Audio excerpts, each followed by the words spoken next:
Hi, welcome to Encounters. My name is Deanna Coriat.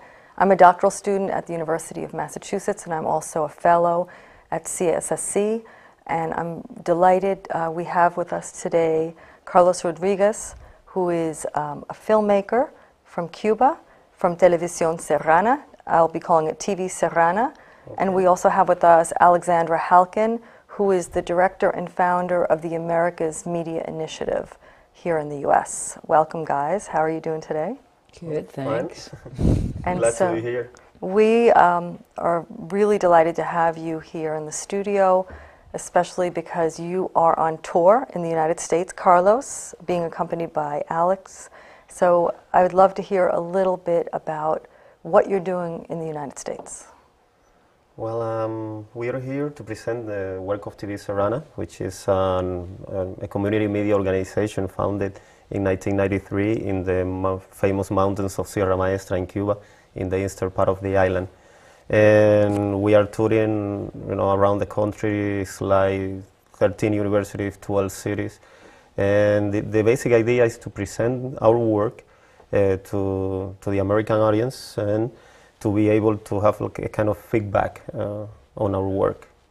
And Alex, tell me about the role of America's Media Initiative in the tour.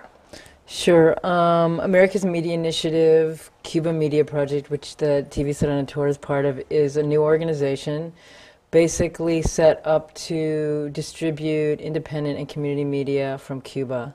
And the TV Serrana Tour is our first project. I'd known about TV Serrana for a very long time. I had met the founder, Daniel Diaz, in 1999 in an indigenous film festival in Guatemala, and I'd seen a little bit of their work, and a couple years ago I started going back to Cuba. And I last year finally got a chance to visit the Sierra, and when I went there and saw all this amazing work from TV Serrana, I was just, well, this work needs to be seen in the United States. It's really phenomenal.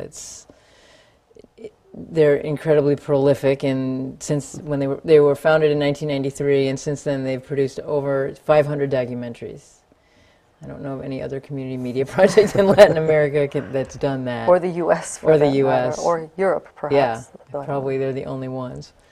And so, yeah, the idea was to get this work out in the United States and to open up a dialogue, kind of open up more of a space between U.S. citizens and Cuban citizens, and cultural exchange is, I think, one of the best ways, and media is such an important mechanism for people to see the realities of people living in Cuba. Absolutely. Before we start digging in and talking a lot about Televisión Serrana, maybe we can back up. And Carlos, if you can just say something about, I want to contextualize the importance of TV Serrana for Cubans. So for example, talk a little bit about the media system in Cuba and where Televisión Serrana fits into that scenario. Well, all the media in Cuba is state-owned. So it's run by the government and funded by the government, and most of this media, at least the ones with the national reach, they are located in Havana. So it goes against, sometimes it goes against the small communities like the ones we have in Sierra Maestra.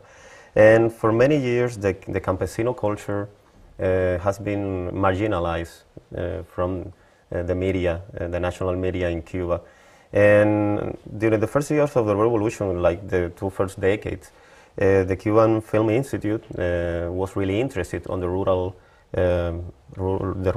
issues, and they made beautiful documentaries in Sierra Maestra and some other rural areas in Cuba. But it was kind of forgotten later during the 80s and in the 90s with this crisis we went through called the special period.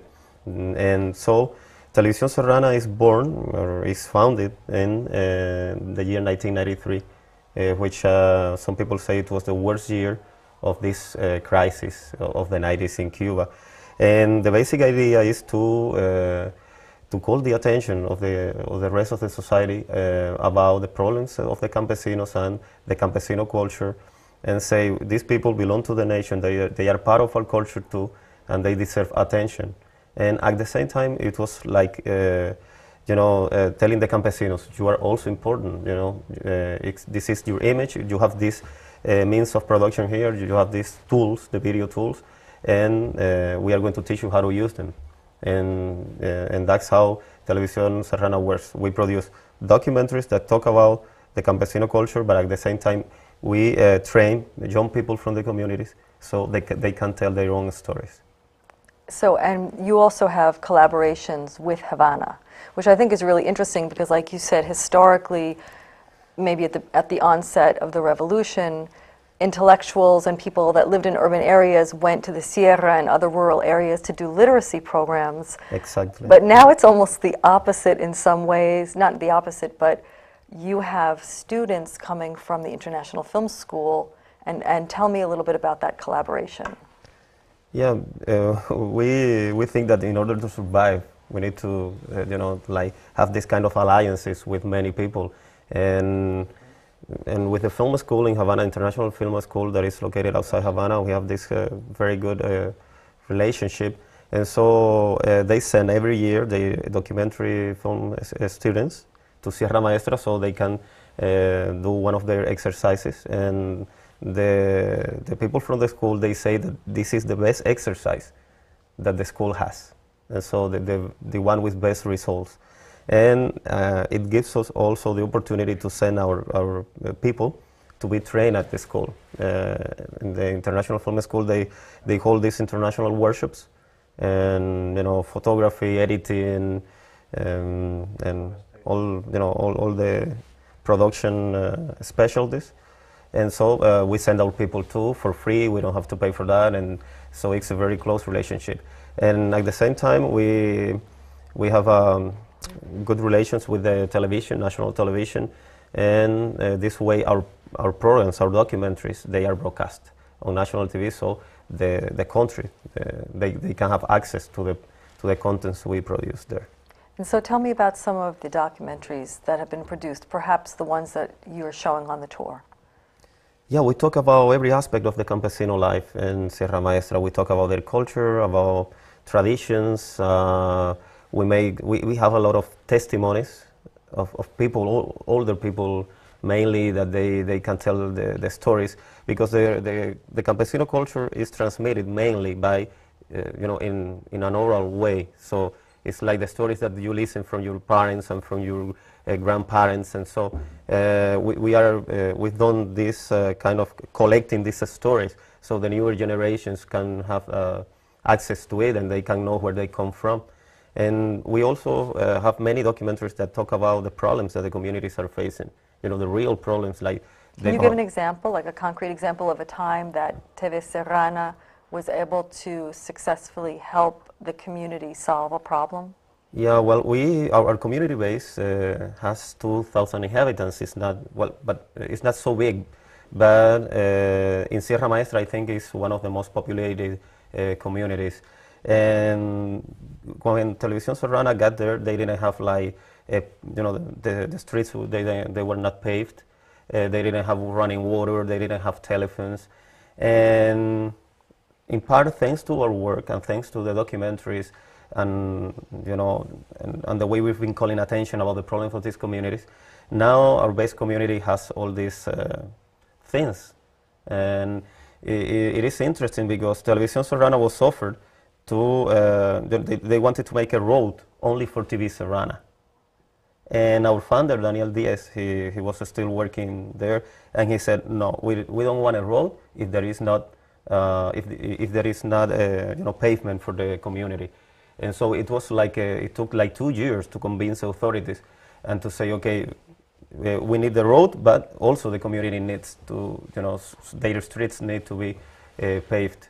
And like thanks to our work, they have running water now, and they have telephones. And that was helped by TV Serrana. Yeah, you guys of were able course. to bring attention to these conditions, and that helped bring in running water, actually? Yeah, yeah. And like how? Tell me how. Did you send videos to the government, or how did that Yeah, work? we produce a documentary or a video about any problem that is taking place in any community in Sierra Maestra, and then we edit it and go to the community, and we make like a public debate, and we invite the authorities, and so it's like we present the work and we let the people involved to talk among themselves and try to find a collective solution. And we send these videos to the local authorities, to the national authorities, and so it's not only producing, it's also using these tools for social transformation and for raising awareness about these problems. And after we made a documentary, some Norwegian people, a delegation that came to Sierra Maestra, and they saw this documentary, and then they donated the money for buying all the pipes and all the things needed for making for the community to have running water. And so the government said, okay, we're going to give some support too, and we gave all these materials to the community, and the community itself, they built their own running water system, and we also documented that. We made a documentary on that, and so it is how it works. What year was that? It was like, I think it was 2000 or 2001. I don't remember very well now. So Alex, I want to come back to you. You have a very long history yourself working with community filmmakers in the U.S., in Mexico, and other parts of the world. And so you said that you knew of TV Serrana, you went to see them. So a little from your perspective, I'd love you to contextualize the work of Televisión Serrana as you see it in Cuba, and then also maybe in a more Latin American context, or the Americas, however you would like to talk about it. Well, I think there's one particular thing that separates TV Serrana from indigenous media projects that I know, community media projects that I know, in that the people that work like Carlos at TV Serrana are working there full time. They receive a salary, so they can dedicate all their time to making documentaries. All of the other projects that I know of in Latin America, most of the people are farmers or, have other kinds of jobs involving, mostly manual labor. And the video part is like what they do in their time off. In Chiapas, where we started a project with the Zapatista communities, they actually did kind of promote certain individuals to be like the main coordinators. We built these media centers with them, but still, even these coordinators of these media centers had to work as campesinos because they had to eat, they had to farm, they had to harvest their own food. And so I think TV Serrana, I always tell them, that they really have the luxury. I mean, I'm a documentary filmmaker, and I don't have that luxury of being able to work on documentaries 24/7. So these people, even though the conditions are difficult, and, a lot of times the equipment has problems, or they can't get parts, etc., they still have that luxury of being able to make documentaries and not have to worry about going to harvest their food or anything like that. But so that brings up an issue, since that Sierra Maestra is a rural area, and I know there is somewhat of a depopulation going on. People are leaving the countryside because of the harsh conditions. Arguably, how many employees Carlos, are working at Televisión Serrana? At Serrana, now 42 people working there. 42. So and they all are from the community. But I'm the only one who's not from the community. I want to come back to that. Okay, so if you have 42 more or less young people working there, are they being taken away from the hard work that their parents are doing? Or how, let's say, how does Televisión Serrana also affect, positively for sure, in terms of the media and what's projected, but how might it be impacting the actual work of the community, the work that they do? If they were not working at Televisión Serrana, they would be working on the fields, like harvesting coffee or doing something else, or maybe leaving for the cities. Or maybe leaving for the cities, and so it has a very positive impact, because the people who work at TV Serrana now, they are mostly young people Their ages range from 20 to 50 years. And in the production team, we are 13. But then we have all these people who support our work, you know, technicians, engineers, and the people who cook for us, or the one who takes care of the mules. And because we have 2 cars, but at the same time we have 8 mules, because the conditions in Sierra Maestra are so difficult in some places, then we need to use mules to get to these places, or sometimes we go there walking. But it has a big impact, and the community is very conscious or aware of the importance of TV Sorana. And so the people who work there, it's like, people at the community are very proud of this. It's like they feel important, and they say, okay, our work is something that the community needs.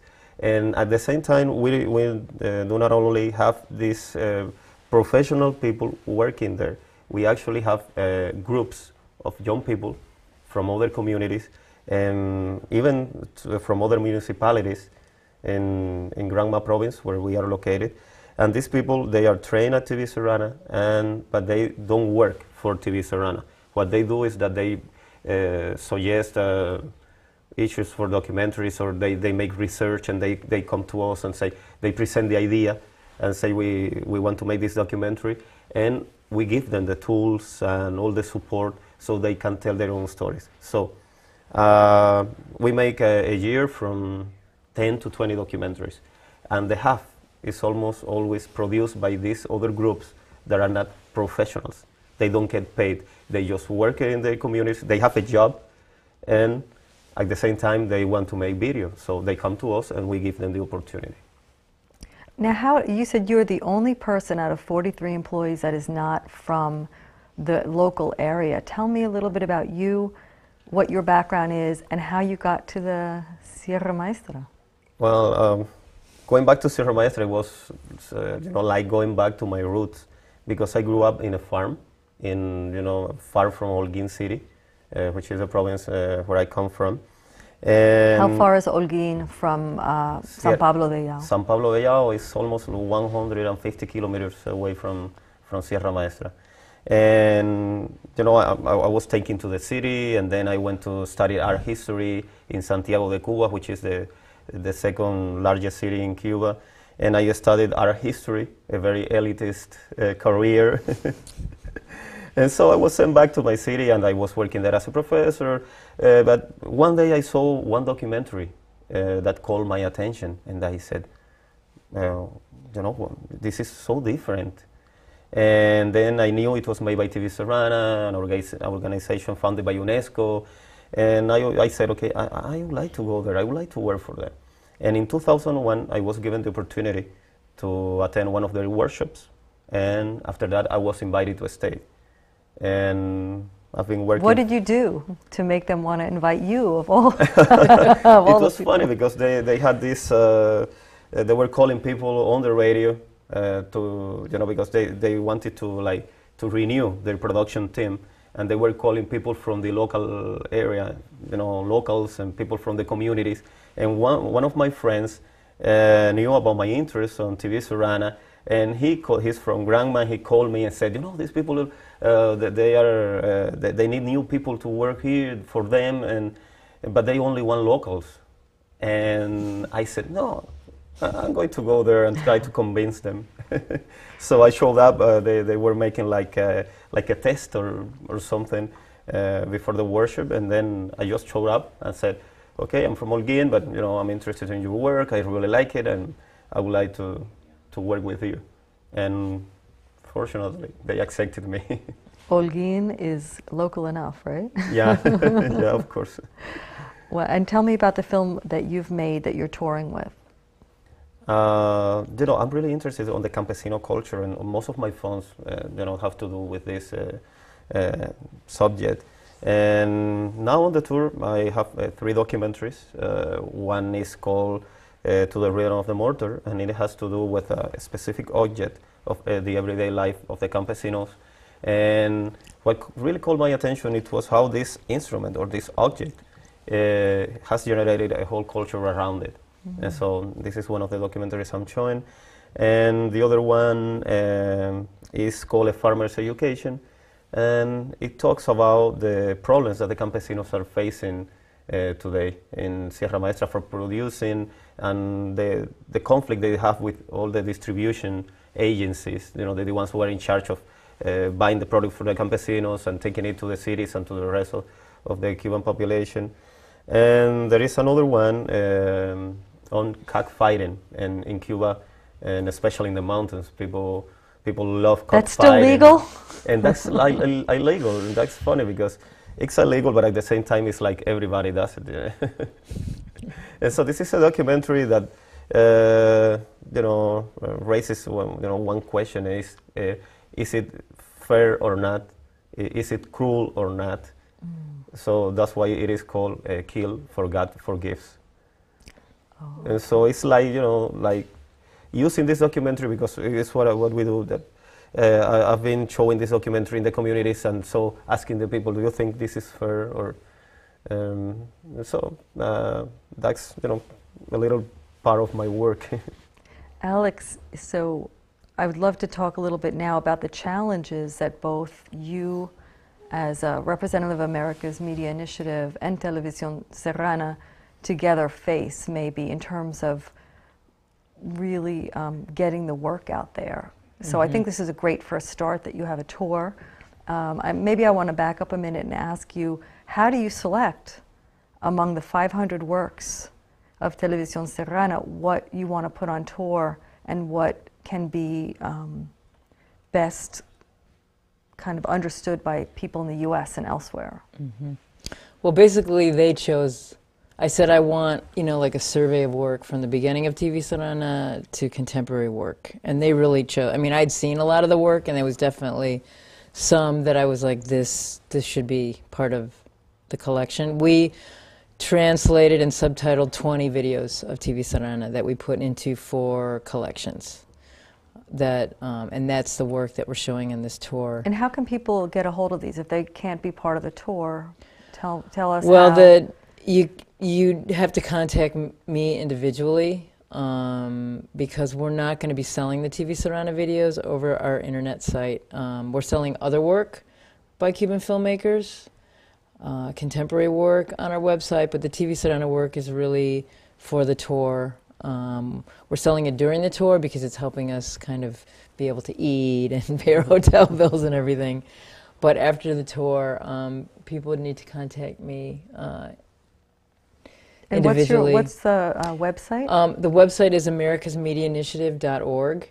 And on the website, the front page is really about the TV Serrana tour. We have a trailer that we produced. There's another page that has clips of different TV Serrana videos.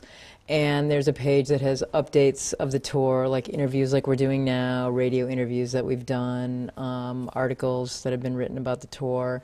And then there's also a section where it has a link to where we're selling the other Cuban work that we're selling from the Chiapas Media Project website, because the America's Media Initiative is new, and we don't yet have our own bank account. So we're still using the Chiapas Media Project.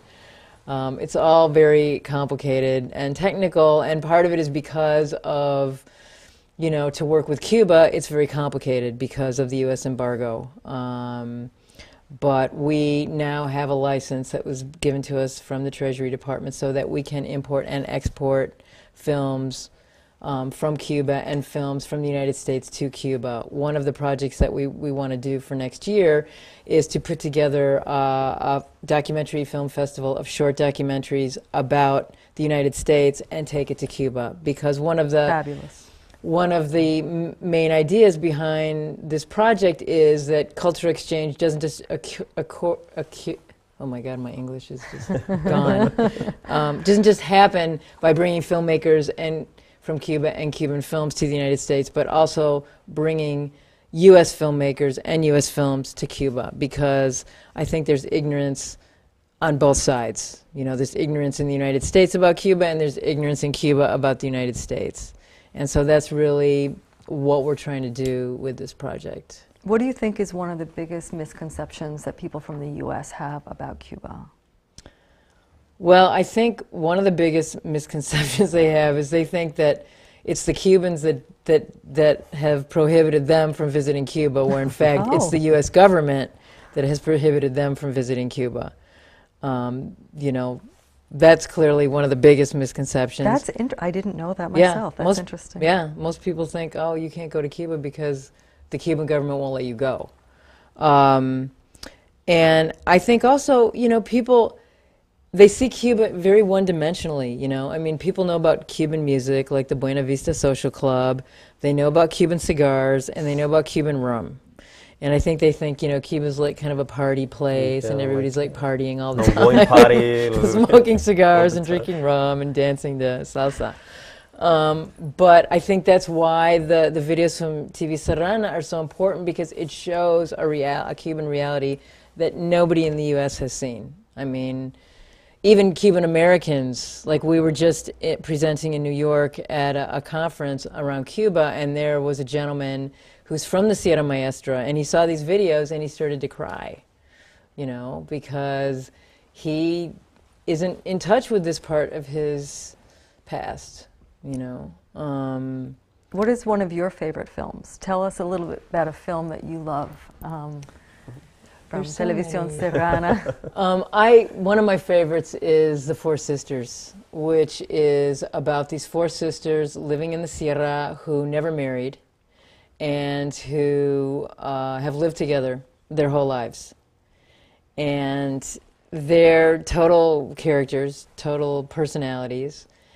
And it's just really beautifully shot. It's almost the director, I know him very well, and he has a tendency to make documentaries that have a little bit of fiction in them. You know, they're obviously documentaries, but then he adds kind of a little bit more to dramatize the story.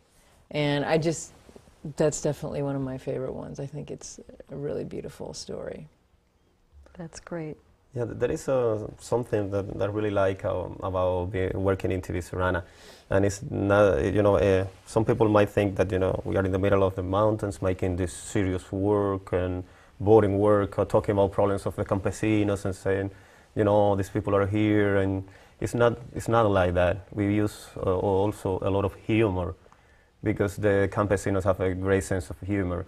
And so our documentaries have this kind of touch, many of them, and that's something I really enjoy, and it has become part of my work. And so people in the cities, and even in Havana City, our documentaries are very popular, because people really enjoy our characters and the way we tell the stories.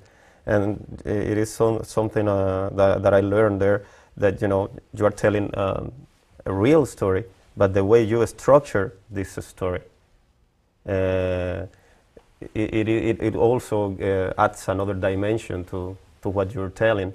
And I think that's what Alex was trying to say about, like, Rigoberto's work. It's not that he's lying by fictionalizing the story of these women. It is a real story, but the way he structured the documentary, you know, adds this new dimension, something else that comes from this documentary that people feel and people like. And I really enjoy doing that. That's great. Now, how has it been for you, Carlos, to be in the United States? You had never been here before. What is maybe something that you have seen or heard that's very different than anything you thought you would see or hear in the United States? Well, he's also never left Cuba before. Yeah, it makes it double special, you know, to be here, because this is my first time out of Cuba. You know, Cuba is an island, and coming outside of Cuba is like, you know, many Cubans, or most of the Cubans, they always dream about going somewhere outside the country and meeting the people. And the U.S. is like this big myth, whether for good or for bad, because people in Cuba see the United States as, some people see it as, you know, the worst of the worst, or other people see it as paradise on earth. So both are misconceptions. This is not that there is nothing in the middle. And being able to come here is like, you know, realizing that it's just normal people, real people. And for me, it's really good to bring these images that talk about the real people in Cuba, and me being able to meet the real people from the U.S. And I've been traveling around the country, and when I went to Philadelphia, a friend took me around the city, and then I went to the poor neighborhoods and to community radio stations, and so it's like getting to know this big country with these huge cities and overpopulated cities, but at the same time meeting these people who are the same everywhere, I think. And then so far I haven't had this cultural shock that we've been telling you about. Well, yeah. Listen, I want to wish you guys a lot of luck. I know you're only midway through the tour, if that, and you're continuing to travel. I would really, want to encourage our guests to look for America's Media Initiative on the web. And thank you very much for listening today and watching us. Thanks a lot.